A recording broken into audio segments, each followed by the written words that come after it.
আমি জেরুজালেমের কথা ভাবছি, সাথে অন্যান্য দেশের কথাও ভাবছি।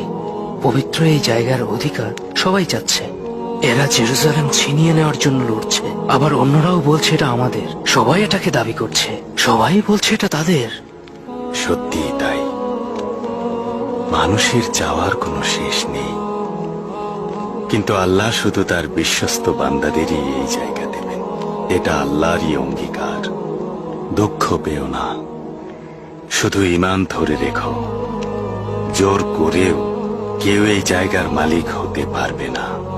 যদি কেউ লড়াই করে সেই জায়গা দখলও করে, তাহলে সে শুধুমাত্র দখলদার হতে পারবে, আর কিছু না।